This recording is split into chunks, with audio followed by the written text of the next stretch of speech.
disa prej deputetëve të Lëvizjes Vetëvendosje janë takuar në kafeteri me kandidat për antar bordi të RTK-s. I gjithë procesi është jo transparent që nga fillimi, nga ana e Kuvendit Kosovës, nga ana e në fakt deputetëve të partisë më të madhe Vetëvendosje, i gjithë organizimi i shqyrtimit të dosjeve të kandidatëve që kanë garuar janë mbi 70 për RTK dhe mbi 30 për KPM, ka shkuar në mënyrë të tillë që ka pasur mungesë transparence dhe për këtë antarët e opozitës dje e kanë bojkotuar mbledhjen e komisionit ad hoc për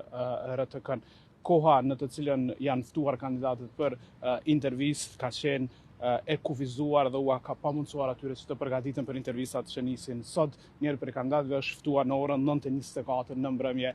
për intervistë gjatë ditës së sotme, që është praktike e cila nuk duhet ndjekur dhe e cila kufizon të drejtën e atyre që kanë kandiduar për tu përgatitur. Gjithashtu, deputetët nuk e kanë pasur kohën e nevojshme për të shqyrtuar dosjet e kandidatëve, pasi që ato për mbi 70 u janë dhënë të premten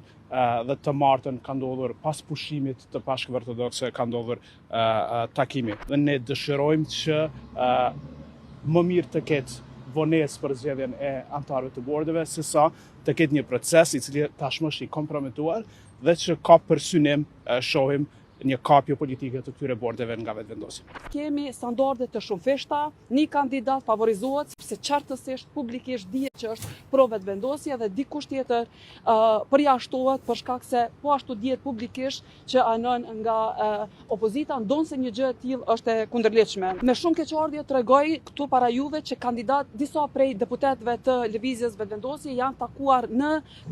kafeteri me kandidat për antar bordi të RTK-s. Një gjë e tillë është e papranueshme. Janë bërë të gjitha përpjekjet nga ana e Lëvizjes Vetëvendosje që të kapë tërësisht e jo pjesërisht siç e ka kapur RTK-n, në mënyrë që ne kur të shohim lajmet qendrore në RTK të dëgjojmë sa e mrekullueshme është kjo qeveri, sa i mrekullueshëm është kryeministri Kurti dhe si çfarëdo që bëjnë partitë opozitare, por besa edhe mediat edhe shoqëria civile, ose ka lidhje me Serbinë, ose ka